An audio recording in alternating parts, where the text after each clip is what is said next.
Hi అండి అందరికీ. మనకి శీతాకాలం వచ్చిందంటే సీతాఫలాలతో ఎన్నో టేస్టీ అయిన రెసిపీస్ తయారు చేస్తూ ఉంటాం కదండి. దాంట్లో నేను ఇవాళ చేసి చూపించే రెసిపీ అండి చాలా అంటే చాలా టేస్టీగా వచ్చింది. మీకు కూడా చూపిద్దామని చూపించేస్తున్నాను, చూసేయండి. మీకు నచ్చితే తప్పకుండా ఒక లైక్ అయితే చేయండి. ఈ రెసిపీ చాలా టేస్టీగా ఉంటుందండి, అలాగే చాలా హెల్తీ రెసిపీ. ఎలాంటి షుగర్ కానీ బెల్లం కానీ వాడకుండా తయారు చేసి చూపిస్తానండి. ముందుగా అయితే దీనికోసం ఒక కప్లో ఒక పెద్ద స్పూను చియా సీడ్స్ వేయండి. నేనైతే ఇక్కడ హాఫ్ వేసాను, నాకు కింద పడిపోతున్నాయి అని చెప్పి దానికోసం 2 వేసాను. ఒక పెద్ద స్పూన్ వేసుకోండి. ఇప్పుడు ఈ చియా సీడ్స్లో మనం 2 స్పూన్లు తీసుకున్నాం కదండి, ఇవి మునిగేంత వరకు మునిగి కూడా ఒక అంగుళం ఎత్తు ఉండేలాగా వాటర్ పోసుకోండి. అది కనీసం ఒక అరగంట నానాలి. అలాగే ఒక పిడికెడు జీడిపప్పు అండి. జీడిపప్పు నచ్చిన వాళ్ళు ఇంకొంచెం ఎక్కువ కూడా వేసుకోవచ్చు. దీనికంటూ ప్రత్యేకమైన కొలతలు ఏమి ఉండవండి. టేస్ట్ కోసం మనం అందాజుగా చూసి వేసుకోవడమే. జీడిపప్పులు కూడా నానబెట్టేసుకున్న తర్వాత ఇవి నానేలోగా మనం సీతాఫలాల్లోంచి గుజ్జు తీసుకోవాలండి.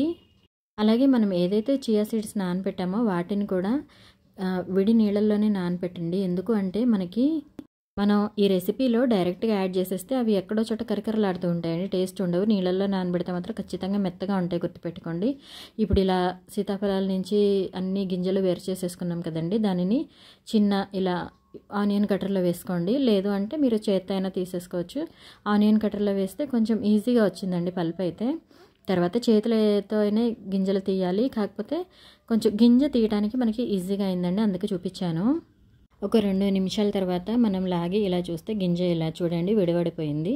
ఇలా విడిపోయిన గింజల్ని మొత్తం ఇలా తీసి పక్కన పెట్టేసుకోండి. ఇప్పుడు పూర్తిగా గింజలు తీసేసిన తర్వాత గుజ్జు అయితే ఇలా రెడీ అయిపోయింది. ఇంకా ఎక్కడైనా ఒకటి అరా ఉంటే చేతులతో తీసేసుకోండి, తప్పదు, చేయితోనే యూస్ చేయాలి. మీకు నచ్చలేదు చెయ్యి అనుకుంటే గ్లాస్తో యూస్ చేసి తీసేసుకోండి గింజలు. ఇలా పల్పంతా తీసి పక్కన పెట్టేసుకున్న తర్వాత మనం ముందుగా ఏదైతే పేస్ట్ పాలతో జీడిపప్పుల పేస్ట్ రెడీ చేసుకున్నాం కదండి, దానిలో ఈ గుజ్జంతా యాడ్ చేసేయండి. దీనికి ప్రత్యేకమైన కొలతలు అంటే ఉండవండి, మన టేస్ట్ని బట్టి జీడిపప్పు పేస్ట్ ఎక్కువ వేసుకోవచ్చు, అలాగే కావాలి అంటే పల్ప్ ఎక్కువ వేసుకోవచ్చు. అలా పల్ప్ మొత్తం వేసేసుకున్న తర్వాత ఒకసారి బాగా మిక్స్ చేసుకోండి. ఈ మిక్స్ చేసుకునేటప్పుడే మనం ఏదైతే ముందుగా చియా సీడ్స్ నానబెట్టుకున్నామో వాటిని కూడా యాడ్ చేసుకోండి. మీకు చియా సీడ్స్ వద్దు అంటే అవాయిడ్ చేసుకోవచ్చు, కానీ హెల్త్కి మంచిదండి, పిల్లలకు కూడా మంచిదే. పిల్లలకి తినొద్దు అంటున్నారు కానీ వాళ్ళకు కూడా పెట్టచ్చండి, ఇబ్బంది ఏం లేదు. ఎందుకంటే మనం మరీ ఎక్కువ వేయలేదు కదండి, ఇబ్బంది ఏం లేదు. వీటన్నిటినీ బాగా మిక్స్ చేసుకున్న తర్వాత ఒక పక్కన పెట్టేసుకుని మీకు నచ్చితే తేనె సర్వింగ్ కోసం వేసుకోండి. పిల్లలకి పెట్టేటట్టయితే కొంచెం స్వీట్నెస్ అడుగుతారు కదా, దానికోసం. ఇదైతే యాక్చువల్లీ స్వీట్గానే ఉందండి, దీంట్లో ఎలాంటి షుగర్స్ కానీ బెల్లం కానీ వాడాల్సిన అవసరం లేదు. నేను జస్ట్ పిల్లలకి పెట్టడం కోసం కొద్దిగా తేనె పైన స్ప్రెడ్ చేశాను, అలాగే డెకరేషన్ కోసం. అలాగే కొన్ని దానిమ్మ గింజలు, అలాగే కొన్ని జీడిపప్పులు, మీకు నచ్చినట్లయితే యాపిల్స్ కానీ ఇంకా ఏవైనా మీకు నచ్చిన ఫ్రూట్స్, అవకాడో అట్లాంటివి ఏవైనా వేసుకోండి.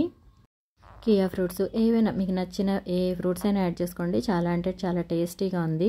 ఈ రెసిపీ ఫ్రిడ్జ్లో పెట్టి సర్వ్ చేసుకోండి, కూల్గా బాగుంటుంది. అలాగే బాగా వేడి ఎక్కువగా ఉంది అనుకున్నప్పుడు ఒంట్లో చలవ చేస్తుందండి ఈ రెసిపీ కనుక మీరు ట్రై చేస్తే. అలాగే ఫ్రిడ్జ్లో పెట్టి ఒక గంట తర్వాత పిల్లలకి సర్వ్ చేయండి, ఐస్ క్రీమ్లా తింటారు, ఇష్టంగా ఎంజాయ్ చేస్తారు. ఈ రెసిపీ కనుక మీకు నచ్చినట్లయితే please do like, share and subscribe. Thank you for watching.